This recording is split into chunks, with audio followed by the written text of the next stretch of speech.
All right, buckle up, everyone. We're diving deep today, and this one is a real head scratcher. Oh, absolutely. A true medical mystery. We're talking about Dinga Dinga Disease. It's been popping up in Uganda, and, well, it's pretty bizarre. Yeah, if you like detective stories, you'll love this one. The clues are fascinating. Dinga Dinga, by the way, translates to shaking like dancing, which is kind of a disturbingly accurate description of the main symptom. You can imagine, right? Just going about your day, then bam, hit with this uncontrollable shaking. Whole body tremors, and we're talking about 300 people in the Bundibugyo district, mostly women and girls. And that's another curious thing. It seems to be so localized, which makes you wonder about environmental factors, right? Oh, yeah, or even, I don't know, maybe something specific to the culture there. Possibly, yeah. Now, you would think something this dramatic, you'd be talking about a really serious condition. You would, right. But here's the thing. Most people recover within a week. And with antibiotics, which is a huge clue. Antibiotics. Okay, so we're probably looking at a bacterial infection. Seems that way, yeah. But figuring out the specific bacteria, that's proving to be a real challenge. So we've got a suspect, but we can't quite get a positive ID, huh? All right, well, let's start with the obvious. Could this be, I don't know, a known bacteria just behaving strangely? It's possible. Some bacteria, they can trigger neurological issues. Oh, sure, yeah. Think about something like meningitis. Oh, right, of course. It's bacterial, and it can cause inflammation in the brain, the spinal cord, and then, well, all sorts of neurological symptoms can follow. So it's a familiar foe, but in a new disguise, which is honestly even more unsettling in a way. It is, because if it's something we already know, why is it behaving so differently? Exactly. All right, so what else then? Could it be, I don't know, something the bacteria are producing, like a toxin? Ah, now we're getting into interesting territory. Toxins, But think about it. Certain toxins, they can really mess with nerve function, and that can lead to, well, tremors, among other things. Right, right. Ah, that makes sense. And this really highlights why understanding the local ecology is so important, the food chain, all of that. Okay, so we've gone from a rogue bacteria to a hidden toxin. This is getting complicated. Oh, and we're not done yet. There's another possibility, and this one is a bit more complex. Autoimmune disorders. Autoimmune. Okay, you're going to have to break that down for me. All right, imagine your immune system, right? It's like a security guard protecting your body from invaders, viruses, bacteria, that sort of thing. Yeah, okay. Now imagine that security guard starts attacking the body's own cells, thinking they're the enemy. Oh, that's not good. So in this case, it would be attacking the nervous system. Exactly. That's the idea. And that can lead to a whole range of neurological issues, including tremors. Wow, and I bet figuring that out is really difficult. Oh, incredibly difficult. Like trying to find a single grain of sand on a beach. It often involves a mix of genetic factors, environmental factors. It's complicated. It's feeling less like one suspect and more like a whole lineup, and I have a feeling it's about to get even weirder. You are absolutely right, because now we have to consider the truly unknown. What if this Dinga Dinga disease is caused by a pathogen we've never even seen before? Wait, are you talking about Disease X, that mysterious pandemic-causing illness we keep hearing about? You got it, the ultimate wild card.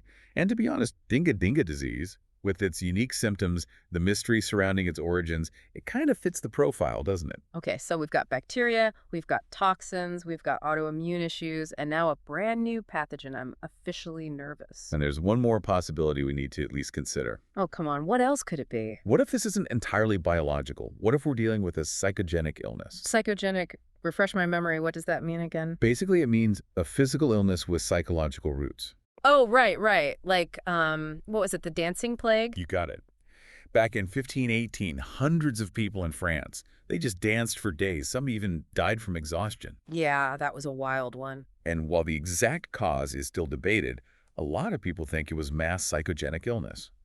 Psychological stress, maybe from famine, social upheaval, it manifested as uncontrollable dancing. So you're saying Dinga Dinga disease could be like a modern-day dancing plague. That's pretty mind-blowing. It's definitely a thought-provoking theory, especially when you consider it's so localized and mainly affects women and girls. Maybe there are social or cultural factors at play. We've got 5 fascinating possibilities, and I have a feeling this is just the tip of the iceberg. Oh, you're right. We've got our suspects. Now it's time to look at the investigation itself, and that's where things get even more interesting. Okay, well, let's dive into that then. What are the investigators up against? Well, let's just say that solving this medical mystery is not going to be easy, not by a long shot. So we've got our suspects, but it sounds like the investigation itself is facing some serious roadblocks. Oh, absolutely. And this is where, the story of Dinga Dinga Disease, it goes beyond just a medical mystery. Yeah. Really shines a light on the realities of public health, especially in a region facing, well, its own unique challenges. All right, let's talk about those challenges then. What are some of the things investigators are up against on the ground in Uganda?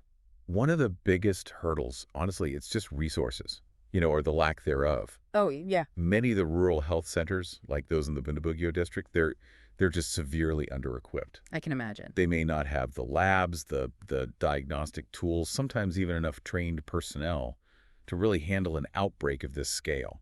So it's like trying to, I don't know, solve a puzzle, but with one hand tied behind your back, right? Yeah. You might have the brain power, but without the right tools, it's going to be tough. Exactly. And then you add in the cultural dimension, which can be a bit tricky. Oh, right. Yeah. Traditional medicine, herbal remedies, these are deeply ingrained in many communities in Uganda. And while they can be valuable sometimes, they can complicate things when it comes to containing an outbreak. Yeah. How so? I mean, I can see how relying on those remedies might delay people seeking medical care. That's definitely part of it. But it's also about, what happens when someone's using an herbal remedy alongside the prescribed antibiotics, for example. Oh, right. We don't fully understand those interactions, could reduce the effectiveness of the antibiotics, or who knows, even create some new complications. So it's about finding that balance, isn't it? Honoring those traditions, but also making sure people are getting the most effective treatment. Exactly. And then you've got the issue of stigma, which unfortunately always seems to come along with these kinds of outbreaks. Oh, of course. Yeah. Fear, anxiety, that uncertainty. People might hesitate to come forward. They might worry about being ostracized, blamed. And that social impact can be just as devastating as the physical symptoms, right? Absolutely. Families could be isolated. People might not seek help because they're afraid of being shunned. It really underscores how important communication is, right? Building that trust, making sure people feel safe coming forward. Couldn't agree more. And there's another challenge we have to talk about, and it's the very nature of the disease itself. What do you mean? We still don't know how it spreads. Oh, right. That makes things so much harder. It does. Without understanding the transmission route, how can you implement effective public health measures? It's like, I don't know, trying to put out a fire without knowing where it started. Or how it's spreading. Exactly. And all that uncertainty just fuels the fear. Makes it harder to, I don't know, do contact tracing, quarantines, all of that. Precisely. It's a tough situation all around. Yeah, it really does feel like a perfect storm, doesn't it? We've got this mysterious illness, limited resources, cultural complexities, and then just the fear of the unknown on top of it all. It just goes to show how challenging managing an outbreak can be, especially in a setting where resources are already stretched thin. And it reminds us that health isn't just about biology. It's about social factors, economic factors, environmental factors, all these things that intersect, they influence how a disease emerges, how it spreads, how it impacts a community. So what can we learn from this then? How can this experience, as unsettling as it is, how can it help us prepare for future health threats? That's the million-dollar question, isn't it? And I think the answer lies in a multifaceted approach. It's not just one thing.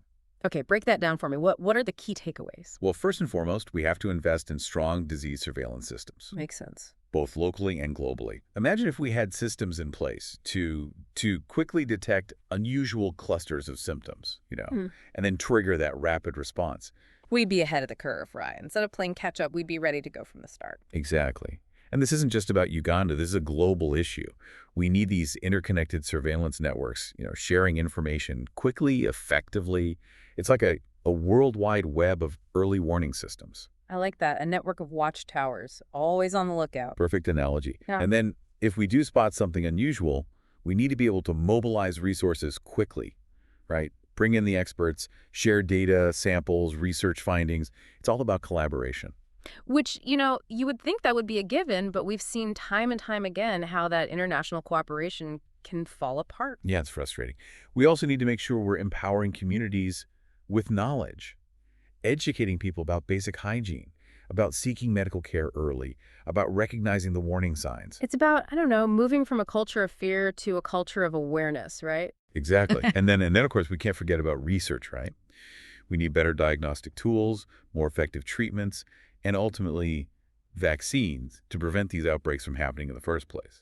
Research is crucial. It's like you said, a multifaceted approach. Surveillance, collaboration, education, research, all these pieces working together to build a more resilient global health system. And it's a reminder that public health, it's not just about responding to crises, it's about preventing them. It's about building those systems that can anticipate and mitigate threats before they get out of control. This has been an incredibly eye-opening discussion. I mean, we started with this bizarre illness, and now we're talking about global health systems and the future of pandemic preparedness. That's the power of a deep dive, isn't it? You Well, never know where it might lead. well, speaking of which, we're going to take a quick break to gather our thoughts, and then we'll be back for the final part of our deep dive into Dinga Dinga disease. We'll wrap things up and hopefully leave you with some food for thought. All right, welcome back to our final deep dive into Dinga Dinga disease. We've covered the symptoms, the possible causes, and, well, the really challenging situation investigators are facing in Uganda. But this whole thing, it's got me thinking it's much bigger than just one outbreak, isn't it? Oh, absolutely. This is not just some isolated medical mystery, Dinga Dinga disease. It forces us to ask some big questions, questions that have implications for, well, for all of us. Yeah, no matter where we live, right? Exactly. Okay, so let's talk about those big questions then. What are the global implications of this outbreak? Well, first off, it really highlights how interconnected our world is. You might think, oh, this is happening over in Uganda. It's a world away. It doesn't affect me.